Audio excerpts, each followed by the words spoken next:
Making headlines for this week of April 17th. Sticks and stones. Despite criticism, Putin demonstrates humanitarian goodwill to Western countries. Currency reset. More subtle hints from bank meetings suggest global reform is underway. Odious debt. Greece considers model for debt elimination, a possible template for other countries. And the new revolution. Hologram protests, separation petitions, and making a statement at press conferences. With news around, upon, within, and beyond our planet, the program making disclosure official. This is Cosmic Vision News. Here is Jeffrey West. Greetings and blessings to all. There are still many people out there who are perhaps clinging to the belief that Russia and President Putin are the ones responsible for so much that is happening in the world at this time.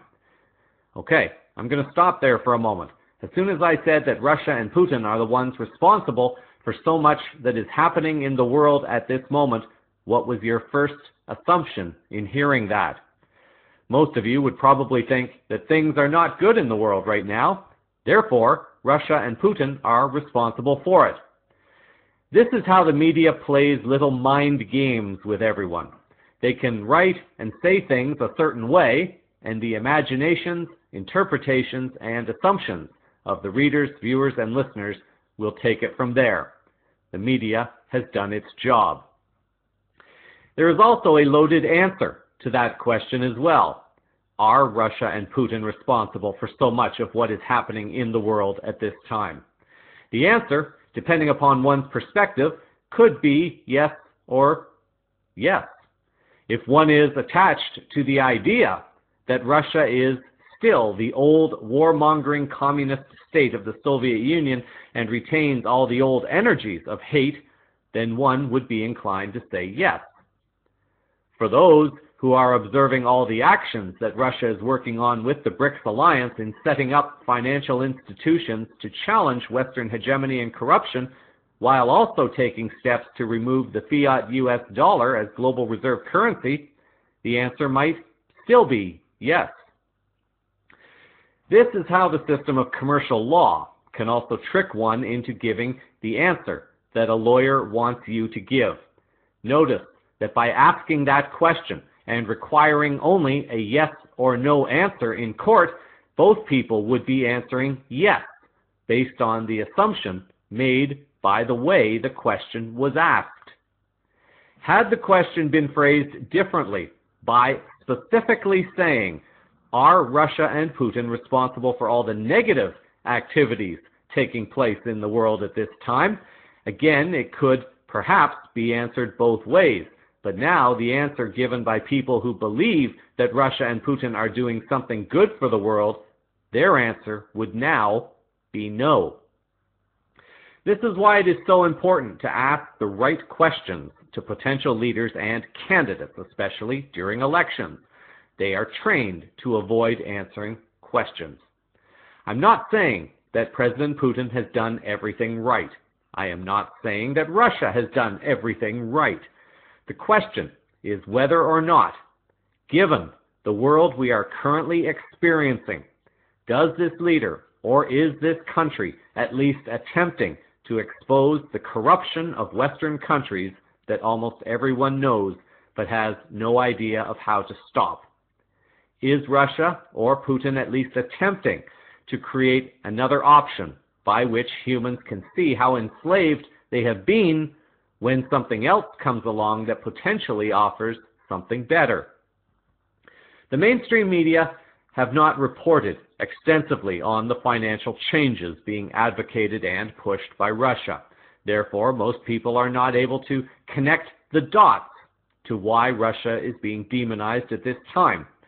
The media has not reported the taped conversations that have shown the U.S. to be complicit in the coup that installed a puppet government in Ukraine. Only in time will all the information start coming out that will bring down the house of cards of the Western cabal in its dying game of global control. We see leaders who hide from the public, who are inaccessible people like Canadian Prime Minister Harper.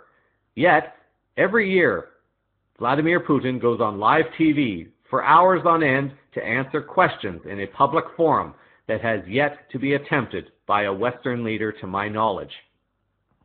Putin had his annual live Q&A on April 16th, and Putin set the tone for the country.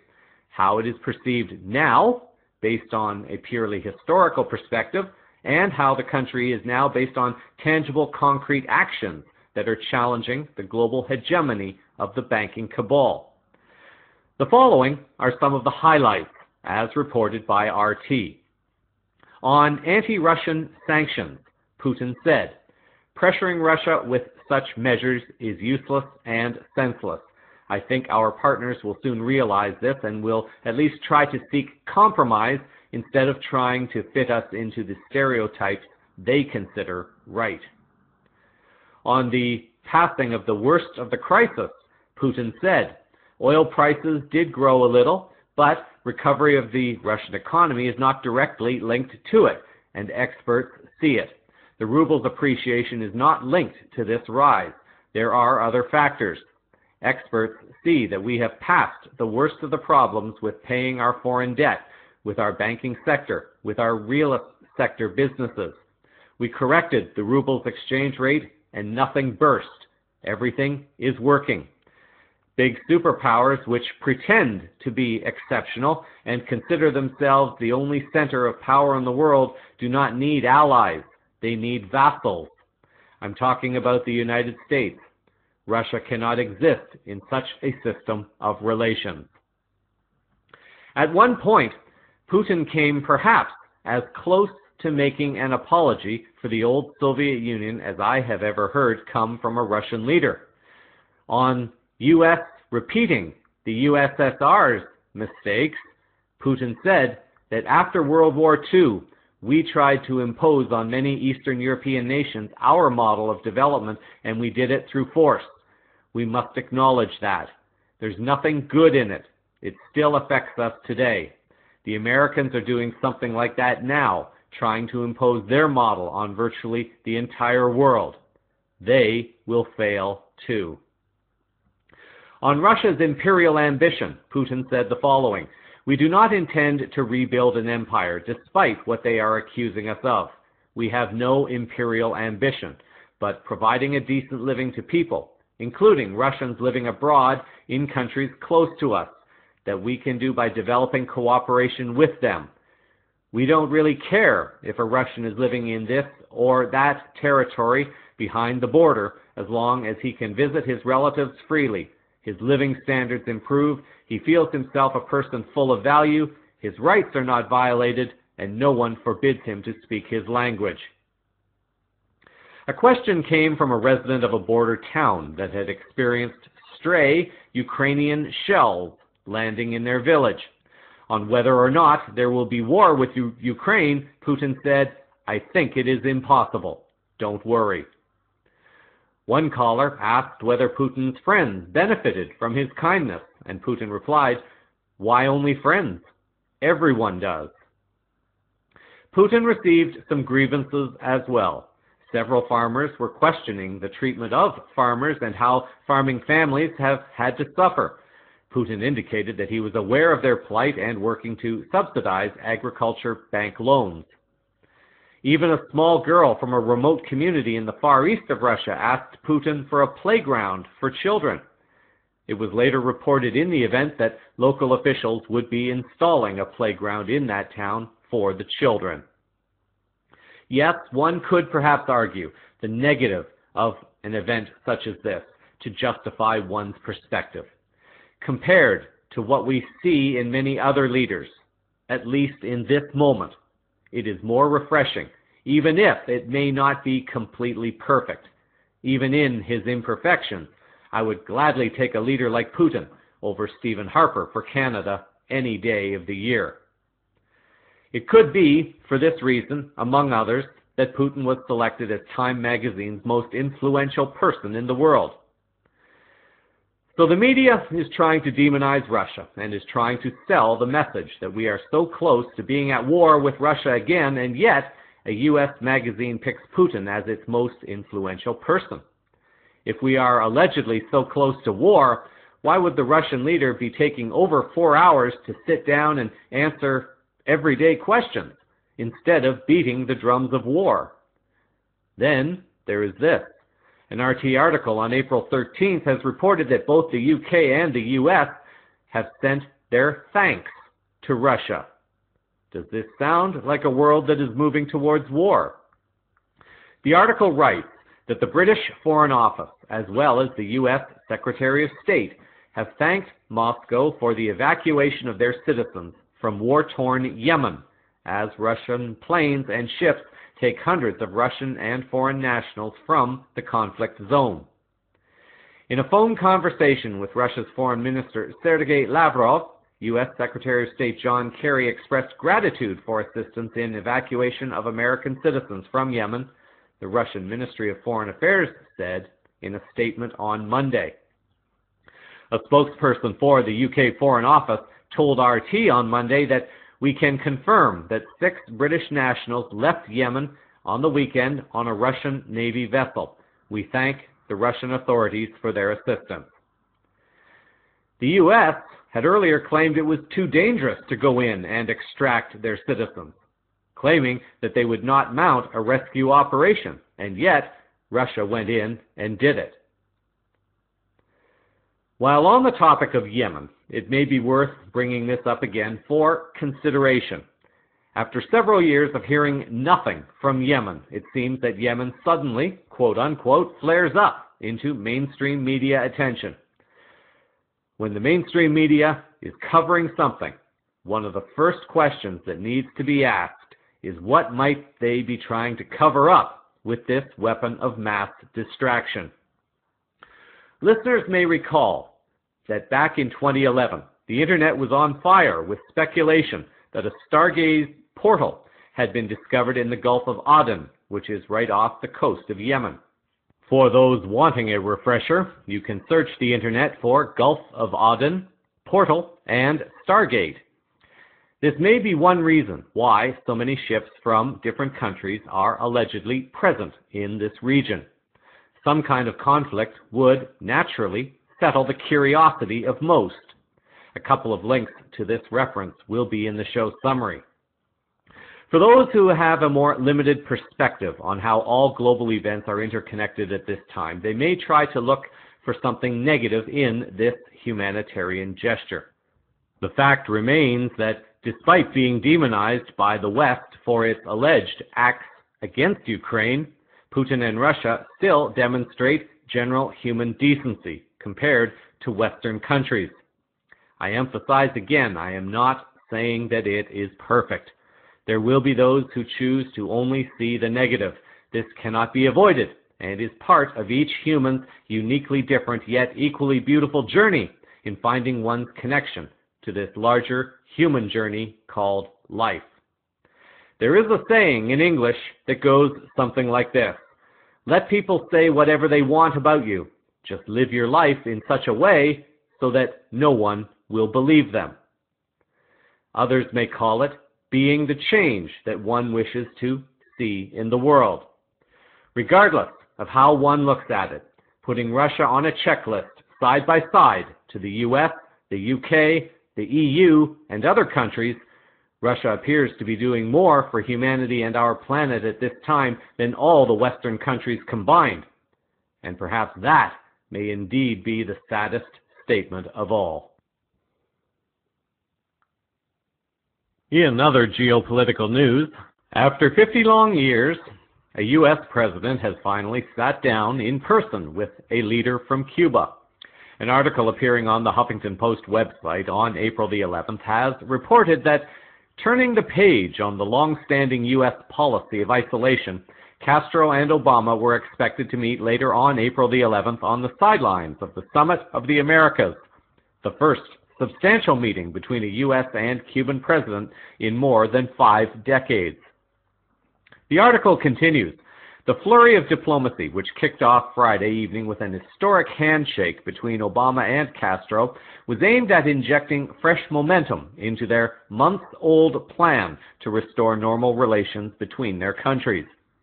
The meeting was a bittersweet moment for the Cuban leader, as the issue of the U.S. treatment towards Cuba brought up some very raw emotions within Castro. The article writes that Castro, in a meandering, nearly hour-long speech to the summit, ran through an exhaustive history of perceived Cuban grievances against the U.S. dating back more than a century, a vivid display of how raw passions remain over American attempts to undermine Cuba's government. Then, in an abrupt about-face, he apologized for letting his emotions get the best of him. He said many U.S. presidents were at fault for that troubled history, but that Obama isn't one of them. I have told President Obama that I get very emotional talking about the revolution, Castro said through a translator, noting that Obama wasn't even born when the U.S. began sanctioning the island nation. I apologize to him because President Obama had no responsibility for this. Speculation was also circulating that Obama would be announcing that Cuba had been withdrawn from the State Sponsors of Terrorism list. The article noted that the U.S. long ago stopped accusing Cuba of conducting terrorism, and Obama has signaled that he's ready to take Cuba off the list. Earlier in the week, he suggested an announcement was imminent when he revealed that the State Department had completed its lengthy review of the designation. Removal from the terror list is a top priority for Castro because it would not only purge a stain on Cuba's pride, but also ease its ability to conduct simple financial transactions. Although many sources have reported that this decision is expected to come, there does not yet appear to be any sources reporting that Cuba's removal from this list has already taken place. There is perhaps a bit of an odd irony to this story. An article in the Miami Herald on April the 8th by Glenn Garvin has reported that apparently Obama is more popular in Cuba than Fidel and Raul Castro. Garvin writes that 80% of the Cubans polled said they had a very positive or somewhat positive opinion of Obama, while just 17% registered a very negative or somewhat negative impression.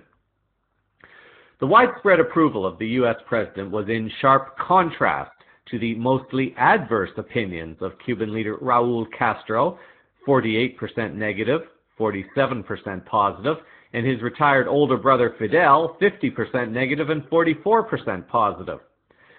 Obama's popularity, exceeded only by that of Pope Francis, was perhaps the most startling finding of the poll, which was conducted by the Miami company Ben Dixon and Amandi International for the TV networks Univision and Fusion and the Washington Post. The survey was apparently done between the 6th and 16th of March and was done without the knowledge nor permission of the Cuban government. The results come from face-to-face meetings with over 1,200 adults.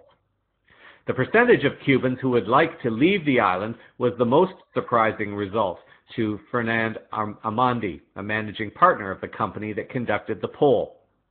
When you break down that by generation, 80% of people aged 18 to 34 want to leave, Amandi noted. That's not a brain drain, that's a brain exodus. It also has potential implications for U.S. immigration policy should the Cuban government make it easier for its citizens to leave. Though Cubans interviewed for the poll were happy with some of their institutions, 72% approved of the health system, 68% of the education system, the poll paints a picture of a population deeply discontented with a politically monolithic government and a crippled economy. Asked what the main thing the government needs to do in the next 5 years to improve Cuban quality of life, 54% said improve economic opportunities, and 29% said reform the current political system. The Castro leadership represents a link to a period that was not good for most Cubans. The aging revolutionaries are approaching the end of their lives. Many would prefer to just move forward without the Communist Party, which is currently the only legal political party in the country. The survey found 58% had a negative view of the party. So after 50 years, we are finding, perhaps to no surprise, that Cubans are, well, pretty much the same as the rest of us around the world. We've been told one thing and had that information drilled into us for so long that most have naively accepted it, while at the same time the younger generations especially are starting to speak out against corrupt cabal banking interests, crony capitalism, and criminal greed at the expense of humanity and our planet. In financial news, this is the week for the spring meetings of the International Monetary Fund, the IMF, and the World Bank. Although an agenda has been released to the public, it would be a pretty safe bet that there were some secret meetings and presentations going on that are outside of the scrutiny of media and the public eye. Statements that are made to the public are very likely going to contain mixed messages, and in many cases it might even be hard to pick out any references to the current global financial structure. You can be sure, however, that countries are being briefed not only on the collapse of the US dollar as global reserve, but also the new development banks coming out of Russia and China to compete with the IMF, World Bank, and the Bank of International Settlements. An article in the London Telegraph by Ambrose Evans Pritchard on April the 15th has reported that an illusion of liquidity has beguiled financial markets across the world and spawned some of the worst excesses seen on Wall Street in modern times, the IMF has warned. Investors are borrowing money to buy shares on the U.S. stock market at a torrid pace and are resorting to the same sorts of financial engineering that preceded the last two financial crises. Margin debt as a percentage of market capitalization remains higher than it was during the late 1990s stock market bubble. The increasing use of margin debt is occurring in an environment of declining liquidity, said the IMF in its Global Financial Stability Report. CVN has reported on sources in the past few weeks explaining that the reason the US dollar is going so high at this time is due to many countries deleveraging their debt to the US dollar. It is creating the false illusion that the US dollar is strong, and the pundits are saying that the US is on its way to recovery when the more informed people in the know understand better what is unfolding. Pritchard Evans continues, the IMF itself is in a delicate position. It has been a cheerleader for ultra-loose monetary policy to stave off global deflation and prevent debt dynamics spinning out of control in Europe, Japan, and the US. Yet, many of the risks now emerging are a direct result of quantitative easing and zero rates. For new listeners, the term quantitative easing is quite simply legalized counterfeiting.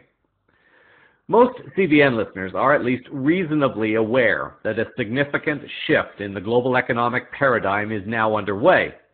They know that the current system is no longer sustainable and it is collapsing.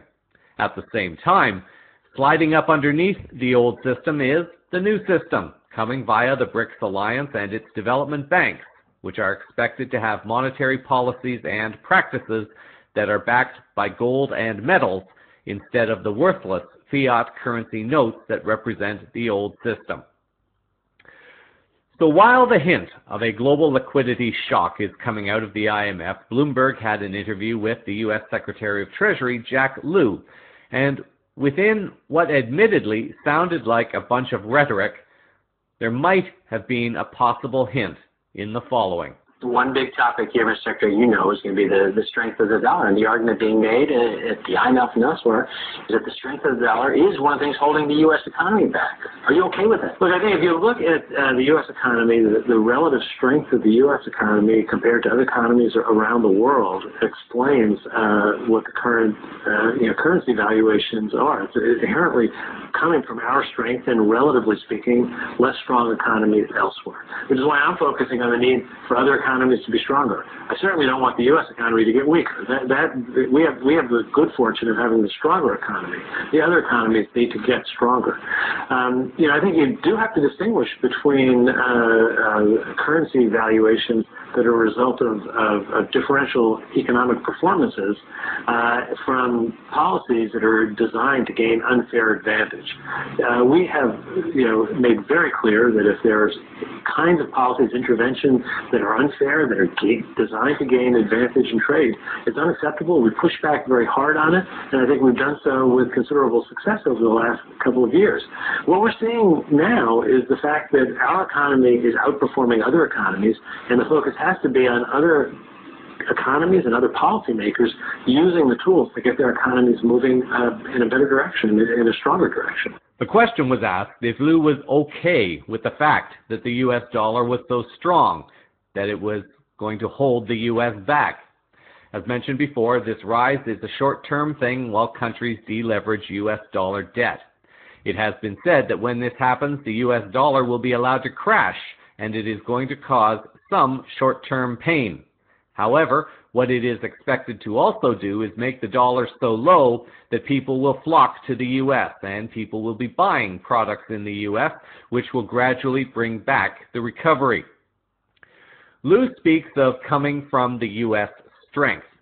Now, does this hint at the reforms the U.S. may be making? This is unclear. Liu does, however, say that his focus is in making other countries stronger.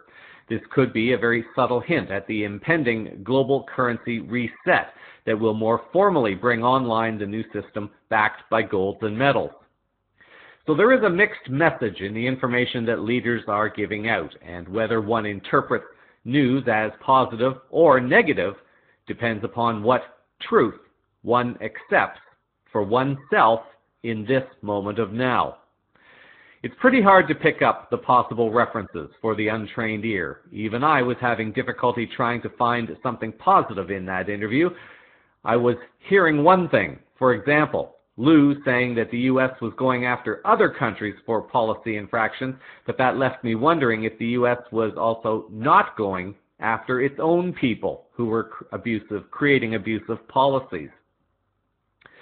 More details may slowly leak out over the coming days that offer other hints as to the unfolding development.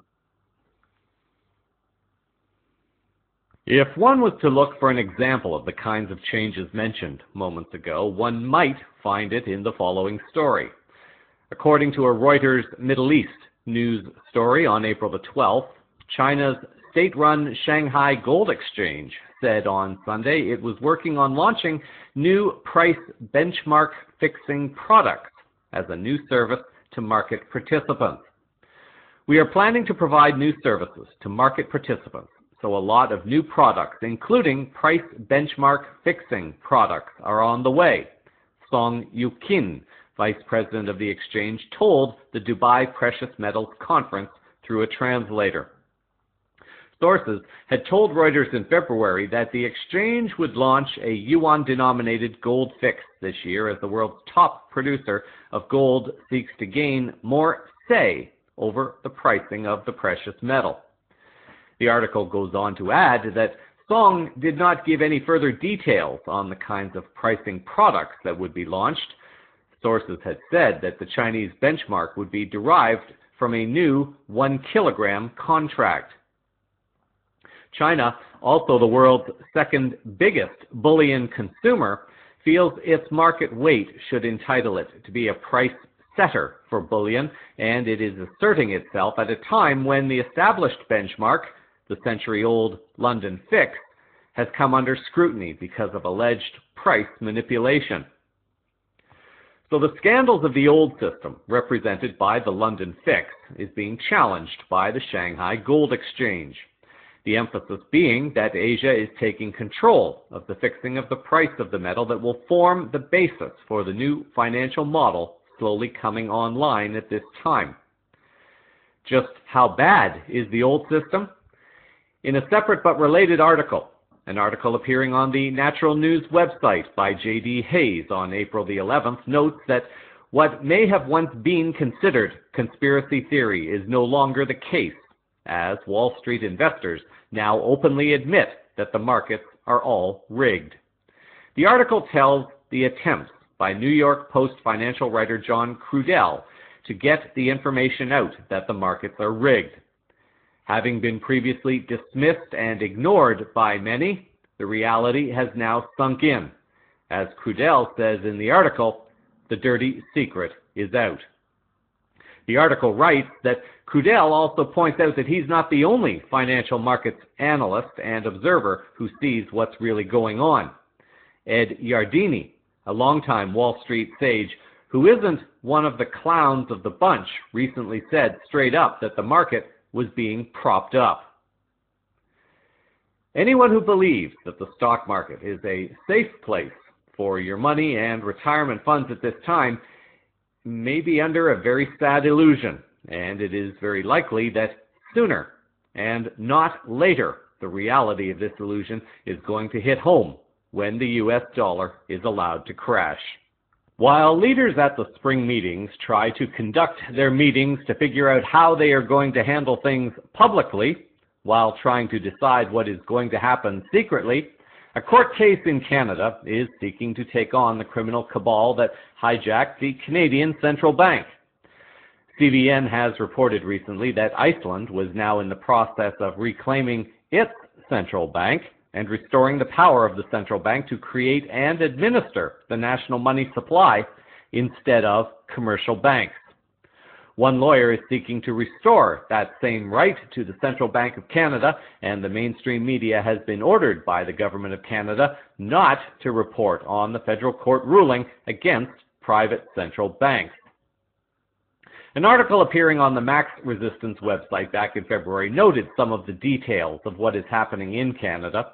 The article writes that the Bank of Canada used to be a government lending institution, creating near interest-free loans that built much of Canada's infrastructure during the 50s and 60s. In 1974, at the Bank of International Settlements in Basel, Switzerland, Prime Minister Pierre Trudeau was convinced by fellow Bilderberg attendees to dismantle this crucial function of the Bank of Canada, and since then, Canada lost sovereign control of its monetary policies and money supply, and government debt at all levels has risen dramatically. This court case challenges the disuse of the Bank of Canada to create money for the public good. The Federal Court of Canada has ruled against private central banking. Meanwhile, the Harper government has ordered a media blackout on the court case. CVN briefly mentioned the story back in February, with the lawyer Rocco Galati being mentioned, although details of the case are still forthcoming. These details will be released as information is received. Over to Greece for a moment, and a story coming from the Zero Hedge website on April the 8th is reporting that when the global banking cabal gives you lemons, make lemonade. To translate to language that may be more relatable to the story, when the global banking cabal dishes out fraudulent loans created out of thin air and protected by criminally fraudulent commercial rules, then find a way to use those rules against them. The story, published by Tyler Durden, notes the time of odious debt in Greece now appears to be a reality. The article writes that in international law, odious debt is a legal theory which holds that the national debt incurred by a regime for purposes that do not serve the best interests of a nation should not be enforceable. Such debts are thus considered by this doctrine to be personal debts of the regime that incurred them, and not debts of the state.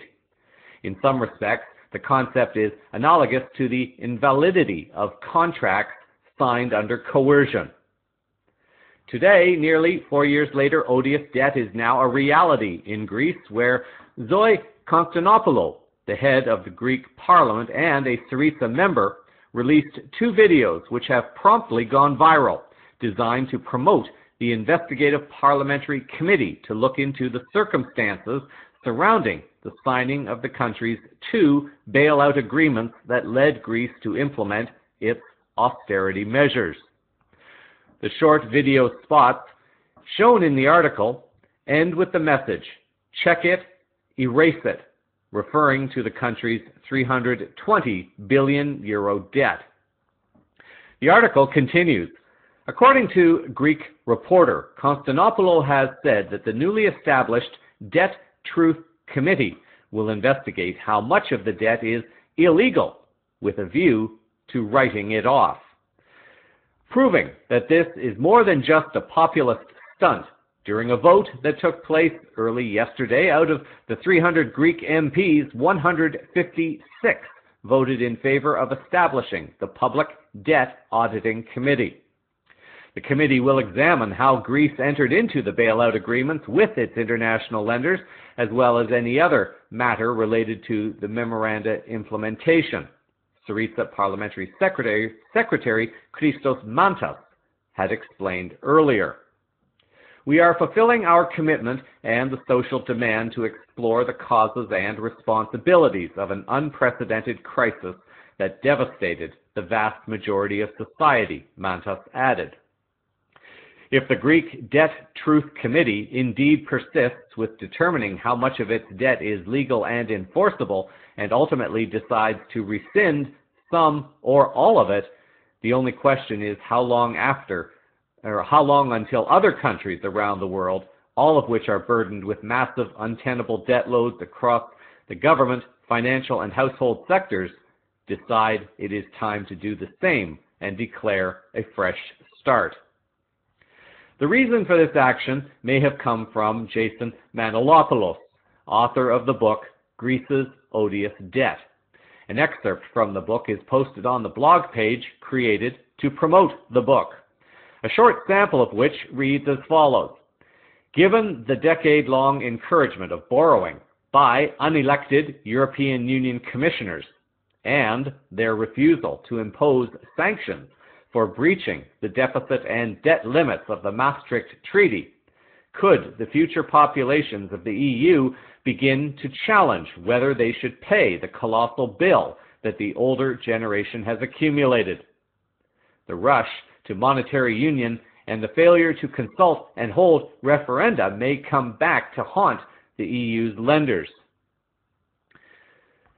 These are extreme scenarios, but the point is that the extreme nature of the current crisis is still not being fully communicated by political leaders to their electorate due to the psychological nature of its creation.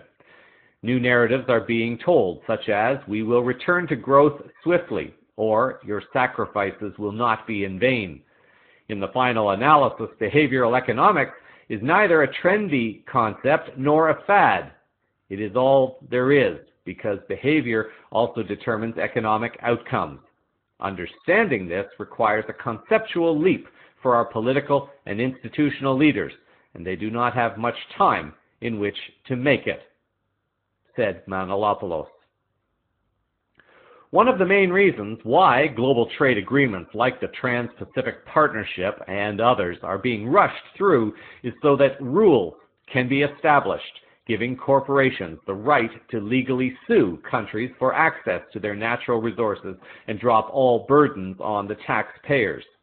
The concept of odious debt and how to possibly turn it back onto those who have created unlawful and fraudulent debt remains an intriguing one, and it will be great to see how successful Greece is on turning the tables against the global banking cabal and setting a different kind of example for other countries to perhaps follow.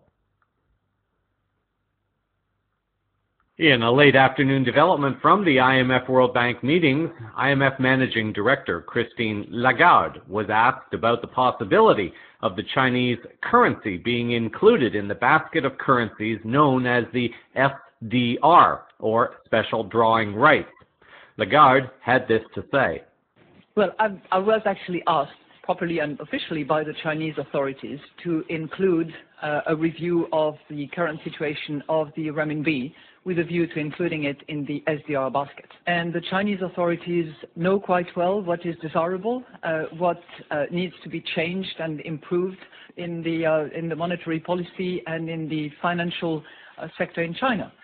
And I believe that what the Chinese authorities have actually indicated in terms of liberalization of interest rates, in terms of opening up of the capital account, in terms of deepening of the financial markets, actually will naturally be conducive to an assessment of whether or not the renminbi is freely usable, which is, as you know, one of the key criterias.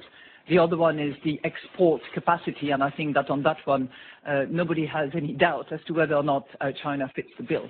It's technical work that needs to be applied to it on both sides, by the Chinese authorities themselves, and they've announced it, and by us to just assess and determine whether that second criteria is actually met.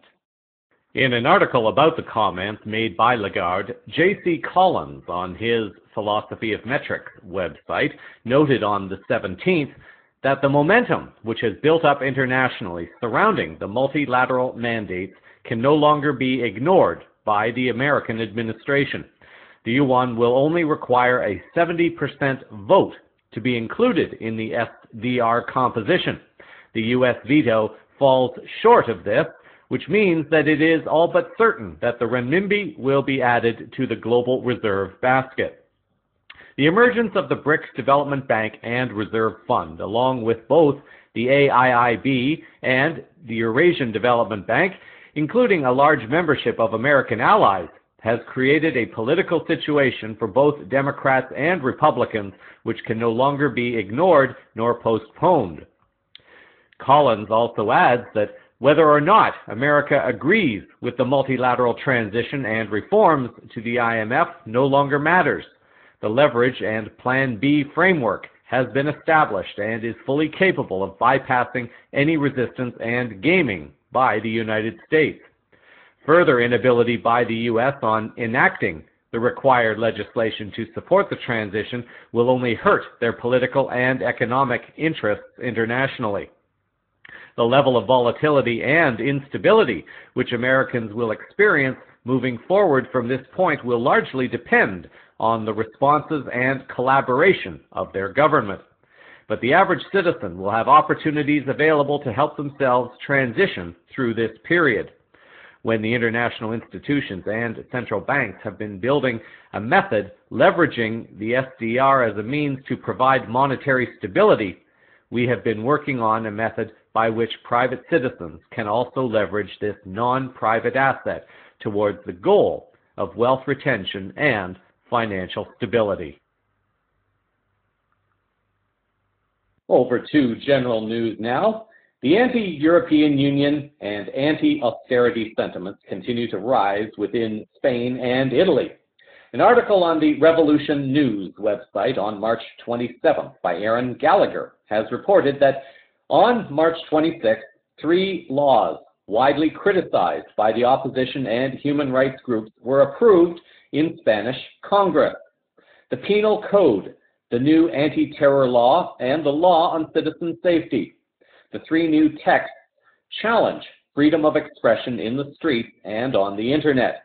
All 3 laws are scheduled to go into effect on July 1st this year. The article identifies the laws as follows. Under the new Citizen Safety Law, or GAG law, as human rights defenders have renamed it, public protests, freedom of speech, and the press, and documenting police abuses will become crimes punishable by heavy fines or jail. One of many examples listed in the article includes fines of 600 to 30,000 euro for taking pictures of police or recording them. The article adds that the GAG law will also affect internet freedom, as tweets calling for demonstrations or protests may be subject to penalties and fines for organizers. While an individual user may not be considered, quote, an organizer, it could also be construed to include anyone who disseminates a call to protest through any media, including social media. The second is the reform of the Penal Code, according to the article. Reforms to the Código Penal include some vague and controversial wording that could have wider implications involving copyright, cyber activism, and online porn. Observe the trick used here. The legislation talks about dealing with online porn, which is perhaps a legitimate issue that most will agree is necessary. But within the same text comes changes that clamp down on cyber activism and also copyright issues. People will be inclined to consent to this because it deals with one issue, the porn, without understanding that their rights are simultaneously being removed. This might loosely be considered what is called in North America an omnibus bill, a trick to get unpopular legislation worked into legislation that is more popular. The article notes the following about cyber activism. Together with the Citizens Safety Act, the new penal code will also criminalize online activism and organizing, imposing sentences between 3 months to 1 year to those who emit slogans or messages, incite any offense of disorderly conduct, including disturbing the public peace. The anti-terrorism law, according to the article, uses a broad definition of terrorism. Among other things, cybercrime is now considered a terrorist act if the goal is to disrupt and/or disturb the public peace or cause a state of terror. For example, an attack on a ministry website will now be a terrorist attack. By expanding the definition of terrorism, it also expands what can be considered glorifying terrorism, which can include, for example, tweeting certain content. Paying for technological services could now be considered collaborating with terrorists. Blocking content. The judge may order any service provider, search engines or otherwise, to remove links to illegal content related to terrorism. Now, I remind listeners, these laws are not really laws. They are rules that have been given the force of law. These rules were not contractually consented to through a democratic vote. If there is any power in these rules, it is because the people choose to give their fear in complying to those rules. The rules are also only raising money for the cabal while seeking to push more people into debt and therefore into fear and therefore into a position of being more controllable and enslaved. The article closes with the following. Essentially, Spanish citizens should throw their computers out the windows, smash their hard drives to bits, and never log on to the internet ever again. Forget about public organizing, and any press freedoms that previously existed will be sharply curtailed once the new trifecta of insanely repressive laws goes into effect this coming July. Is it no wonder, therefore, that support for the Podemos party appears to be on the rise in Spain and why certain regions are seeking to separate? The Podemos party could be considered the sister party to the Syriza party in Greece. So when in desperate times, some perhaps desperate and creative solutions may be in order. Leave it to the Spaniards to come up with a creative form of protest. A second article appearing on the Revolution News website on April 10th by Jennifer Baker has reported that Spanish citizens held the first hologram protest in history to order the protest without violating the new draconian guidelines of the National Security Act, the new amendments to the Penal Code and the anti-terror law. The article continues.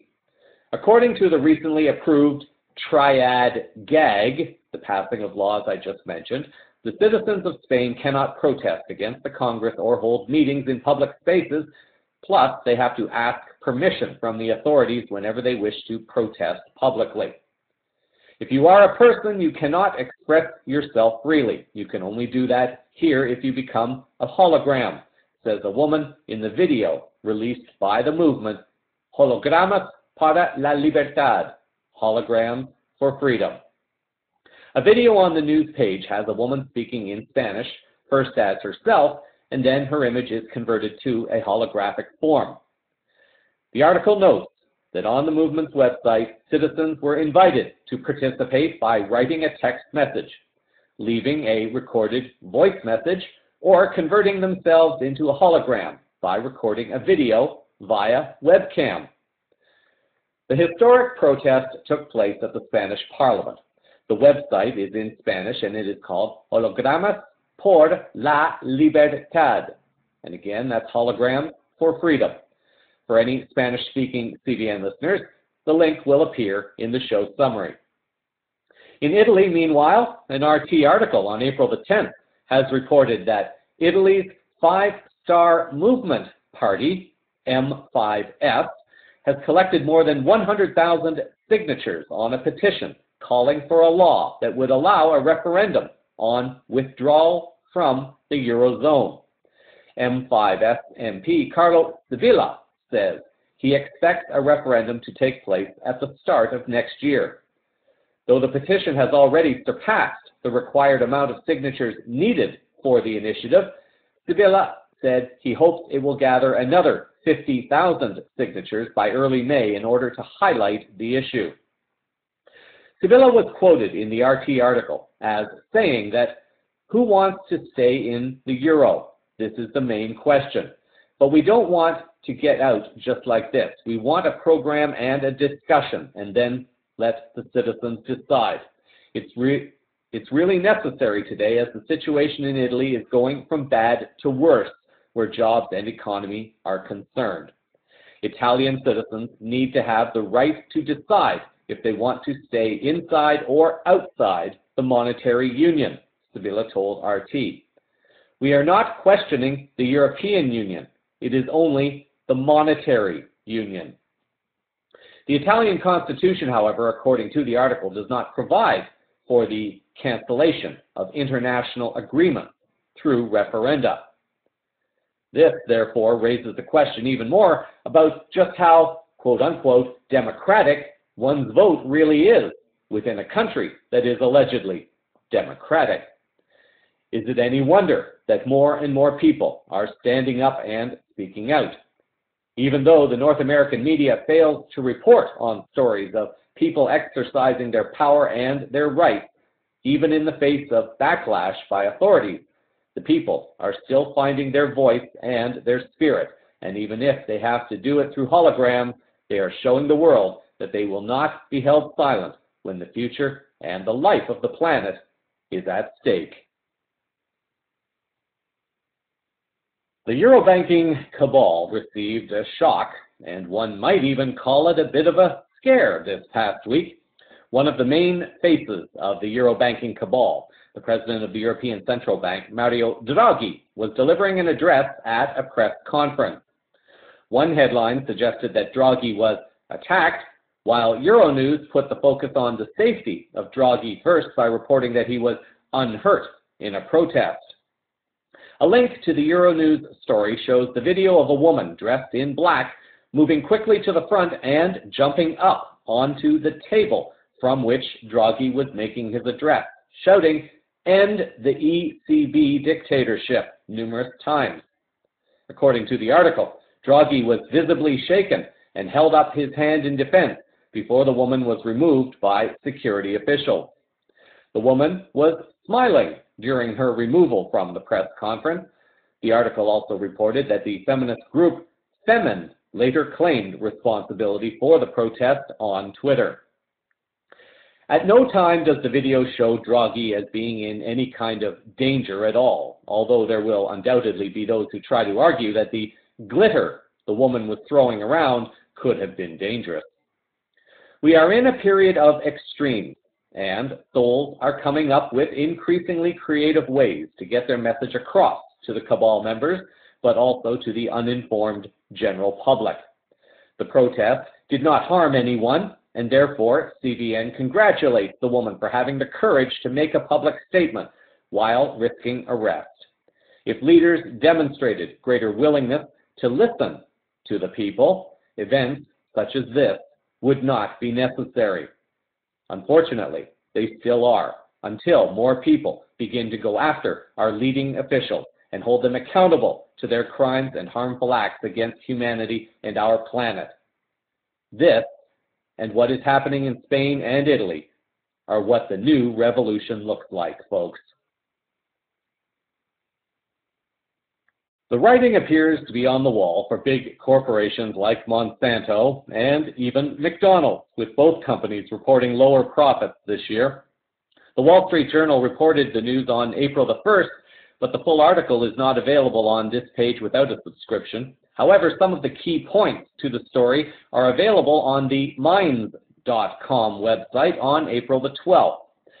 This article writes that Monsanto is continuing to lose profits into the second quarter of 2015, shedding an exceptional 15% profit amid falling GMO seed sales, even more than most experts projected. Going further into 2015, it's clear that this GMO behemoth has many more obstacles to face that will most likely lead to a continued loss. That said, it is clear to me that Monsanto's continued decline is in full swing. For the first time, we are seeing the indestructible Monsanto, and this is the article still continuing, and its many GMO investors having to face the reality that their GMO-laden products are in fact facing a global rejection.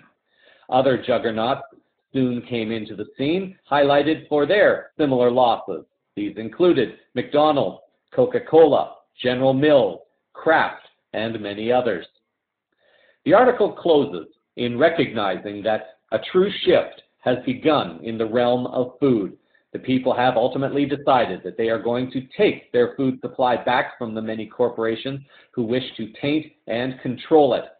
The result, we will continue to see many other multinational companies continue to lose profits unless they change their game. In this example, we are seeing the collapse of abusive companies producing dangerous or extremely unhealthy products, and changing their game would mean offering products that consider the health of humanity and our planet.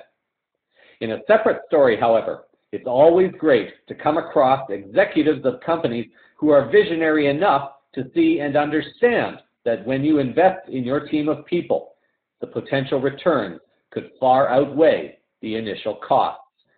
Case and point.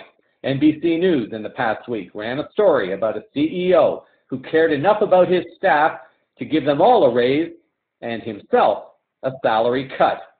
This story from NBC News. Hopefully your boss is watching our final story tonight, because while the average CEO in this country makes almost 300 times as much as the average worker, one boss just changed the lives of his employees with fat raises right out of his own pocket. Our Joe Fryer was there when they got the good news. The business plan at Gravity Payments has never been conventional. Do you need anything from me? CEO Dan Price started the company, which processes credit card payments, in 2004 when he was 19. If someone asked you how old you were, What did you say? I told them I'm 12, and they would laugh, and they thought it was funny, and it kind of like avoided the question. His success is nothing to laugh at. In January, Price graced the cover of Entrepreneur magazine. Yet something has been bothering him, the income gap. It's a big struggle for the middle class, and I think part of that is things are getting more expensive, and the wage growth just isn't keeping up. Price's lowest paid workers earn shy of $40,000 a year. It is tough because Seattle is a very expensive city, especially with the rate it's been growing. So at a staff meeting, Price decided to merge his money with his mouth. We're going to have a minimum $70,000 pay rate for everyone that works here. No one saw it coming before long shock turned into gratitude. About 70 employees will get big raises. Some will double their salaries. I can move out of my mom's house. With this news today, we're going to be able to have and start a family, months before we initially thought we could. And single mother Alyssa O'Neill can now buy a house. It just means stability, confidence. Life-changing. To help pay for it, Price is dropping his salary from about $1 million to $70,000. I would like to have this spark a conversation and basically have people start to think about a different way of doing business. The income gap might feel bigger than the Grand Canyon, but inside one company, it just got a lot smaller. Thank you. Joe Fryer, NBC News, Seattle. The NBC story doesn't reveal exactly the whole story, however. An article appearing on the Huffington Post this week by Alexander Kaltzman reveals that the salary raises will take place over the next 2 years, with everyone eventually moving up to the new yearly minimum salary. This is not a bad thing. The point being emphasized here is more about how the media present and cover their stories and how certain information is presented or left out from media reports. According to the article, Seattle is also home to wealthy investor Nick Hanauer, a self-styled champion for higher pay who has warned his fellow billionaires that pitchfork-wielding mobs will follow them to their private jets if income inequality isn't addressed. As far as how this affects his employees, Kaufman writes that rather than see this as a charitable offer to his workers, Price, the CEO of the company, sees the pay raises as an investment. In theory, workers motivated by higher salaries will ultimately attract more business and handle clients better. This is a capitalist solution to a social problem, Price said. I think it pays for itself. I really do. The benefits are not only great for the company morale, but as more awake and aware consumers make choices to move away from companies that do not follow life-honoring models, the companies that choose to voluntarily make change early stand to be the greatest beneficiaries while also being the most courageous leaders of economic and social reform. In disclosure-related news for the week, as mentioned last week on the broadcast, a cross-country tour is currently underway in Canada to promote not only the disclosure of our galactic families, but also the criminal cabal mafia that has enslaved humanity to debt and fear through fraudulent systems of banking and commercial law. In a positive sign, however, the presentation in Toronto on April the 11th garnered at least one response in the Canadian mainstream media. An article appeared in the Toronto Star on April 12th by Jim Coyle. The article appears to have given reasonably fair and unbiased coverage of Paul Hellyer, although at the same time, the article seemed to ignore the other relevant and important information being shared at the event. Coyle starts out by going back to the memoirs of a former Canadian Prime Minister. He writes in his article that, in his memoirs, former Prime Minister Lester Pearson said he would always wonder what might have happened had Paul Hellyer and not Pierre Trudeau succeeded him in 1968. I'll come back to the article in just a moment. History has a way of coming back to haunt or help us, depending upon the perspective one chooses to take.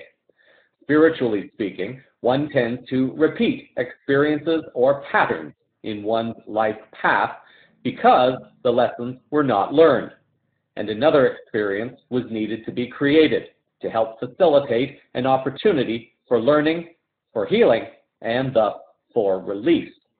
History repeats itself because humanity never seems to wake up to learn its lessons. It is an election year in Canada this year, and Prime Minister Harper seems to have been bashing former Prime Minister Trudeau more than usual, perhaps as a way of putting down Justin Trudeau in his campaign to become Prime Minister later this year.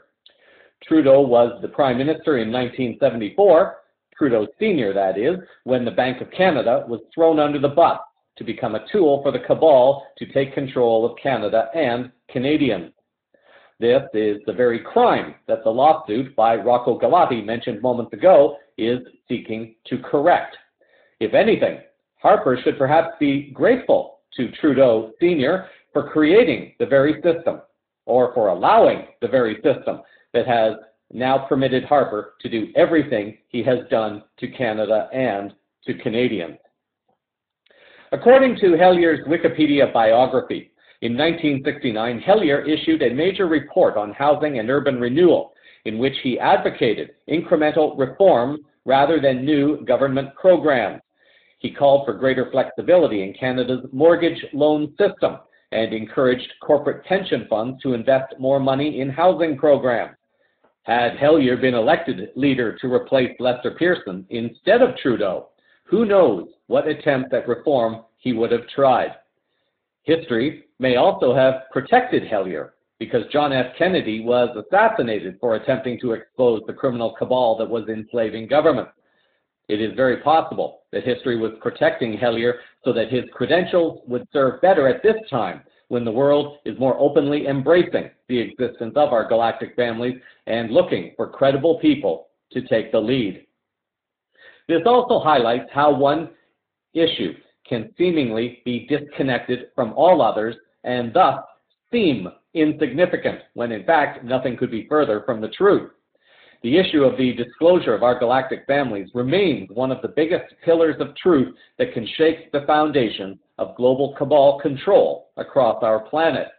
This one truth, when wholly and completely revealed, has the potential to remove this enslavement and destruction of our planet.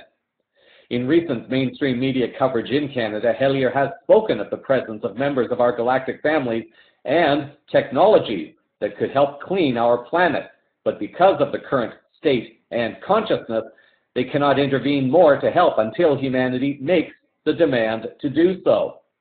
The Disclosure Canada tour is part of raising that collective awareness to start putting pressure on politicians to discuss an issue that is pretty much already accepted worldwide as a given, except in North America.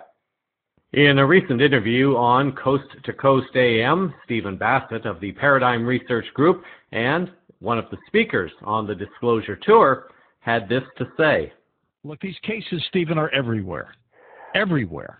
Well, yeah, there's been millions of sightings, George. Look, since this nice lady's from Canada, allow me to mention that a very important tour has been put together called the Disclosure Canada Tour. It starts on April the 4th in Montreal, then goes to Toronto on the 11th, then Calgary on the 18th, and finishes up in Vancouver on the 19th of April. This is being put together by the Modern Knowledge people. You can easily get to it by Googling Modern Knowledge. Now, the people that are going to be at these stops include myself, Grant Cameron, Richard Dolan, Paul Hellyer, Victor Vigiani, and I think at one of the events, Stanton Friedman. And the focus of this whole tour across Canada is going to be disclosure. That's fantastic. Strong emphasis on the Rockefeller Initiative and the nuclear tampering issue, which the former Defense Minister of Canada will be talking about. So this is all following in April on top of everything that's happening now. So again, the pressure is on. It is becoming relentless. And I think they're starting to get the message that the game is not going to end the way they had hoped it would end, that ultimately they are going to have to get into the truth business. They're going to have to use the truth as their way out of this. And I hope that when they do that, they will get such a powerful response from the American people that they will think, my God, telling the truth seems to be the way to go. Let's do more of that.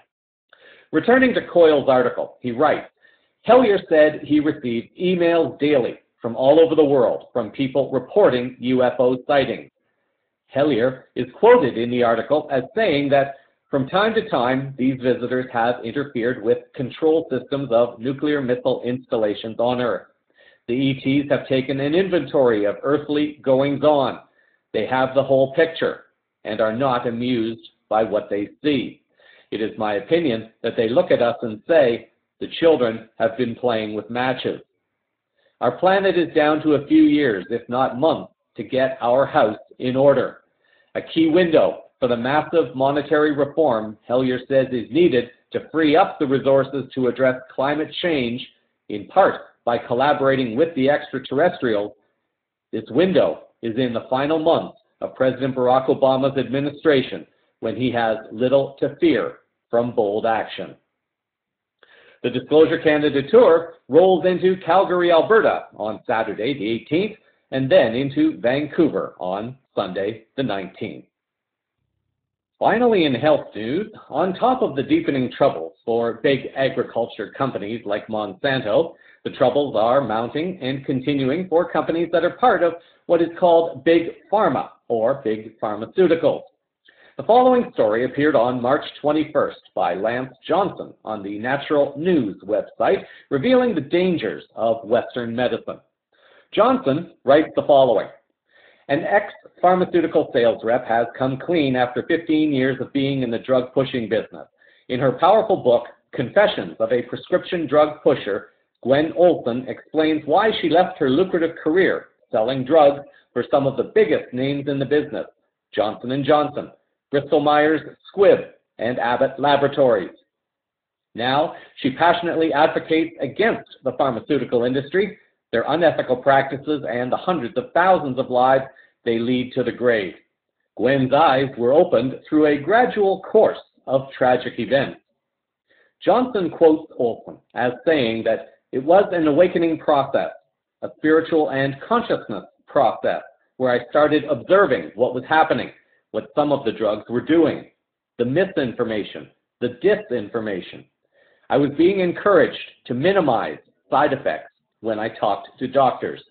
I started to realize that these patients were literally being tortured by the drugs. There is no such thing as a safe drug. Olson is not a new whistleblower to the scene, however. She has been on the scene for many years. She does seem to be gaining greater prominence, however, at this time. She has done a number of interviews over the years, and with the increasing focus on children being labeled as ADD or ADHD or autistic or whatever else, it is also becoming increasingly important for parents to not only become informed about the dangers of the drugs themselves, but also how the commercial system of admiralty law has turned you and your children into commercial entities. And it has been the silence in people not speaking up that has implied consent for rules to be enforced upon humans and children worldwide. In this first audio clip, Olson explains some of the myths of the pharmaceutical industry. What I'd like to do today is I would like to dispel the myth that the pharmaceutical industry is in the business of health and healing. Because in fact, what the pharmaceutical industry is in the business of doing is disease maintenance and symptoms management. They are not in the business to cure cancer, to cure Alzheimer's, to cure heart disease, because if they were, they would be in the business of putting themselves out of business, and that in fact doesn't make sense. I don't want people thinking that I am a conspiracy theorist, because in fact, there is no theory behind what I'm telling you. It's all provable. And what I'm saying is provable is that the pharmaceutical industry doesn't want to cure people. You need to understand, specifically when we're talking about psychiatric drugs in particular, that these are drugs that encourage people to remain customers of the pharmaceutical industry. In fact, you will be told if you're given a drug such as an anxiolytic or an antidepressant or an antipsychotic drug that you may be on the drug for the rest of your life. And very frequently, people find that they are on the drugs for a very long period of time, if not permanently, because they're almost impossible to get off of. Some of them can have very serious withdrawal symptoms, and most of them can have extremely serious withdrawal symptoms if they're stopped cold turkey, but some people even experience withdrawal symptoms when they try to titrate or they try to eliminate the drug little by little, day after day. So it's really important to understand the motivation behind all of the current maintenance drugs that are on the market, even, for example, drugs such as cholesterol-lowering drugs. And what we are in fact finding now is that cholesterol drugs are lowering cholesterol excessively and causing other disease states as a consequence. So you need to be careful about trying to take drugs in order to remain healthy. In this second undated interview, perhaps from somewhere in 2013, Olson talks with Corinne Rachel of PsychTruth.com about the particular dangers for our children, but also for seniors. That's why I'm saying that, you're talking about psychiatric drugs. Psychiatric drugs are a whole different animal because they're trying to make us believe that a psychiatric drug is just like someone who needs insulin, that this is something the body isn't producing, that you have a quote-unquote brain chemical imbalance. Well, that was debunked ages ago by reputable psychopharmacologists. Do your homework. Right. They're still saying this because that is the mode of action of the drugs. So if it's the mechanism of action of the drug, then they say, well, this, increases serotonin, therefore people who are depressed don't have enough serotonin. But they're not telling you what benefit or what role serotonin plays throughout the entire body, what other body systems that serotonin affects besides just, your mood stabilization. So you cannot take a drug and expect it to only affect one body system, because every drug is a toxin. And psychiatric drugs are highly toxic pharmaceuticals, highly toxic. You cannot take psychiatric drugs and not have adverse events for any length of time. I've never talked to a patient who told me they didn't have any adverse events except for one individual. And she said, I can't feel anything. I don't have any event. I don't have any adverse reactions. Well, duh. If you can't feel anything, that's an adverse reaction. Right. They're not designed to make you not feel anything, but you wouldn't believe how many people still clinically dead on these drugs. When we're talking about our children, and I think that you brought this point up, it really is a question, because children don't have any choice here, right? This is the parent giving them the drug, or if they're in the foster care system, perhaps that system is... They're the perfect expansion market, Karina. I just want to interrupt you and say that. They're the perfect expansion market for the industry, because these are the most compliant patients on the planet. Exactly. The reason people don't like to take psych drugs is because of the horrendous side effects.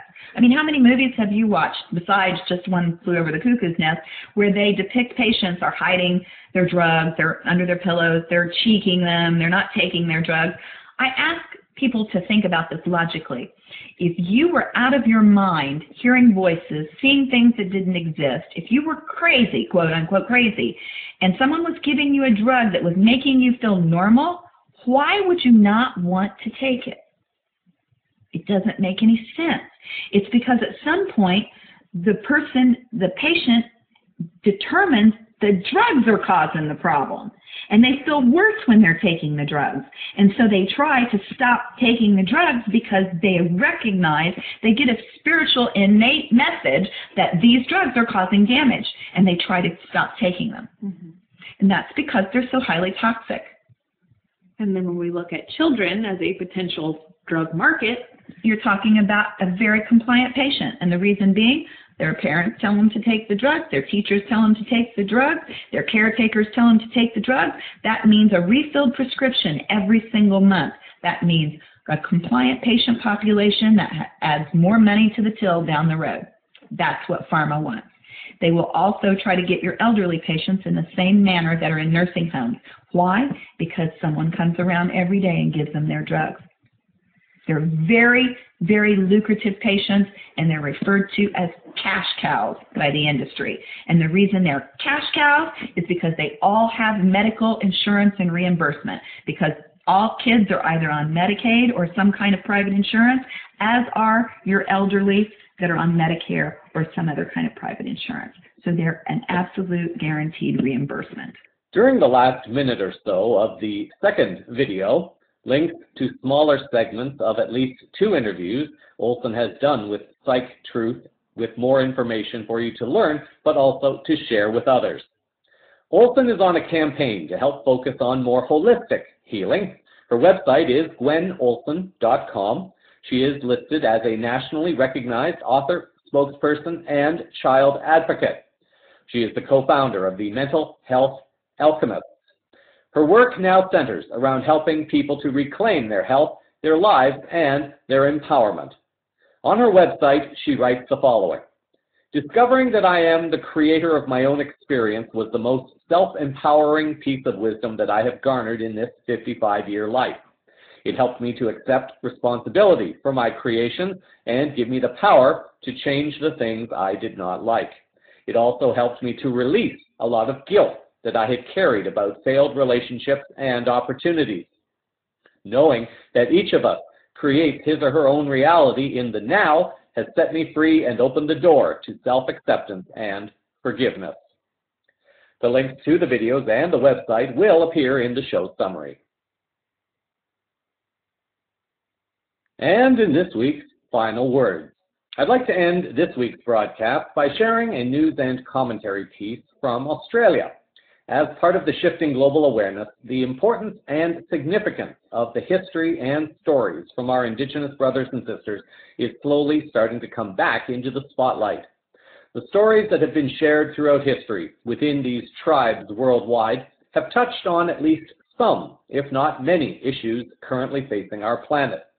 Some tribes in North America are reporting that the skies have changed, which suggests a pole shift may be currently underway. Numerous tribes have also referred to sky people, those to whom we now refer to as ETs or galactic families. The ancient wisdom has been a threat to the Western hegemony that is being imposed upon the world. The Indigenous are being targeted in Australia at this time, as they are in other countries also. Over the coming weeks, I may choose to air a few stories that have been submitted by a few people. Their perspectives are their own, and I have encouraged this. Just as I tell listeners to use discernment with everything I share, I also ask that you use your discernment with all information on this newscast. It is my hope that you will allow them to share their perspectives in their uniquely different yet equally beautiful way, just as you have allowed me to do. This week, Nathan Bray shares his report that he has submitted to CVN concerning the unfolding issue regarding the treatment of our Indigenous brothers and sisters in Australia. Bray informs me that he has been offered a job this past week with a national commercial media station, allowing him to talk about whatever he chooses to talk about. It sounds like a great opportunity.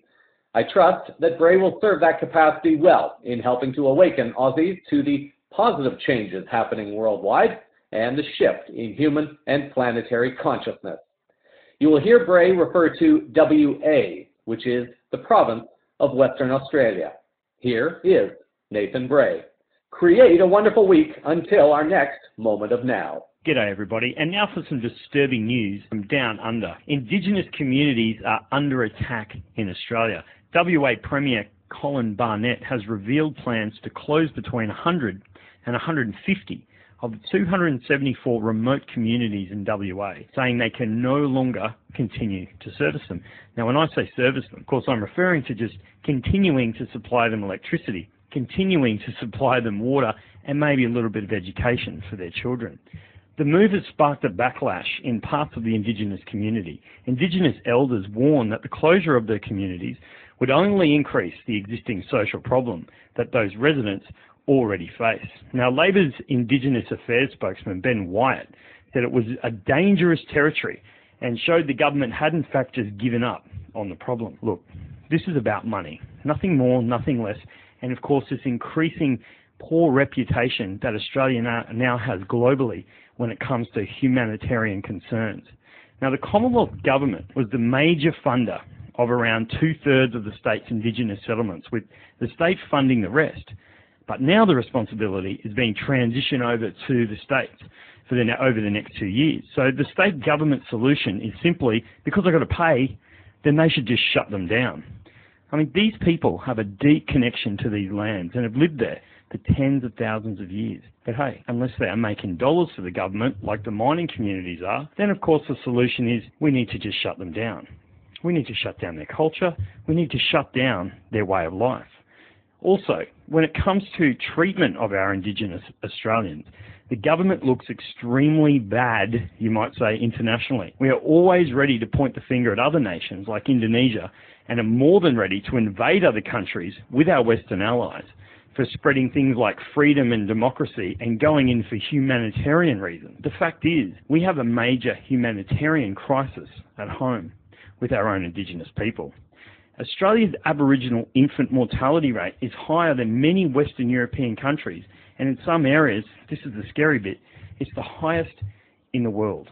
Our own children are dying at a higher rate than any other place on the planet, and it's restricted to our Indigenous people. Amnesty International's annual review of human rights has criticised Australia for its poor response to a growing refugee crisis at home and overseas, including abuses of the rights of asylum seekers on its own watch. Now, in recent years, there's also been an alarming increase nationally in the number of Indigenous children removed from their parents and placed in what they call out-of-home care. So as you can see, Australia has a financial problem and a humanitarian crisis on its hands. So what do our trusted politicians do to solve this national issue? Well, Colin Barnett has decided to try and link the closure of remote Aboriginal communities to, guess what? Child abuse. The Western Australian Premier Colin Barnett has been accused of slurring every Aboriginal person after he linked the possible closure of remote communities to child sexual abuse. And after using gonorrhea statistics for Aboriginal children in the Kimberley to justify his claim that closing some communities, and that is Indigenous communities, was necessary for child safety. Now, the Premier did concede, however, that he did not know if any of the 39 cases of gonorrhea he cited were in fact from any of the remote communities. Now, it's not clear from Barnett's comment whether the 39 cases he mentioned were found in these remote Aboriginal communities, or even in cities, or in towns in the whole of Western Australia or WA. Now, the Guardian Australia contacted his office and requested the source of the statistics, but of course, they never received a reply. Just hours later, he was shouted down in Parliament as he used child sexually transmitted disease rates to justify closing some Indigenous communities. It's this whole name and shame policy. When the government doesn't want to spend the money, they try and make it the people's fault. You see, it's not about money. He's closing down the communities in remote areas for the people's own protection. That's the line we're getting. For their own safety, because he's trying to make out like these particular minority group, okay, are somehow sort of bad. I'm going to use that really simple word. However, you see, when the government was paying for the services to the remote communities, it was okay to have whatever was going on. But now his government is paying for the services to the people. Remember, these people voted him in, or some of them did at least. Now it's a completely different story. Also, does Colin Barnett know that Australia was not long ago born as a remote community funded by the Commonwealth, by England? Australia began as a remote community full of convict criminals, rapists, murderers, thieves, and the like. And this is what Australia was actually born from.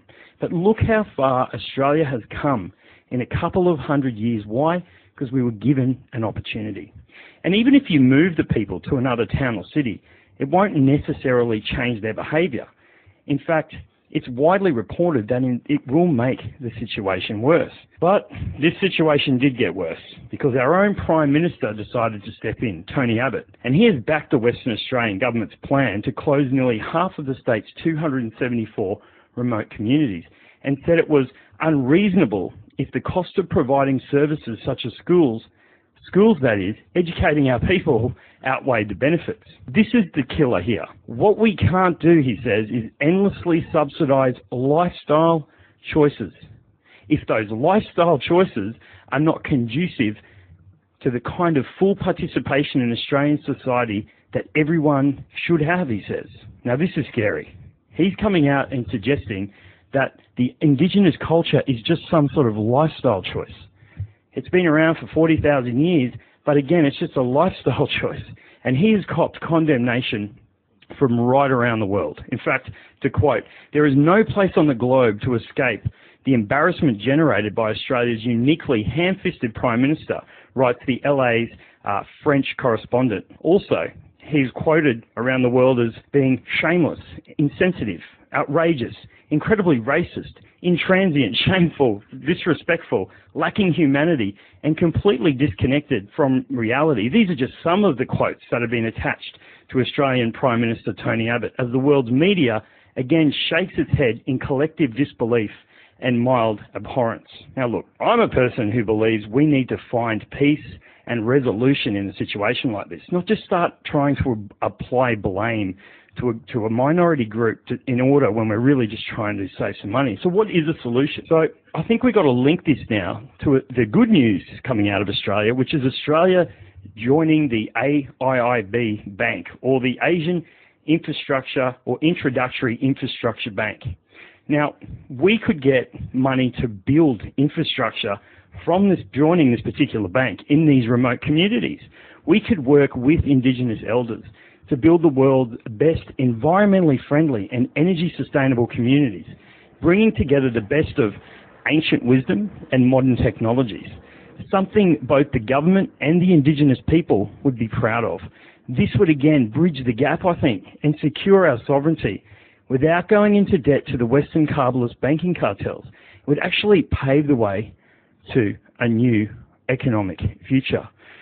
What we need to do, I think, is highlight the real problem also. We've got a corporate-funded and controlled government who target the minorities for not delivering the promises that they have in fact promised to the people.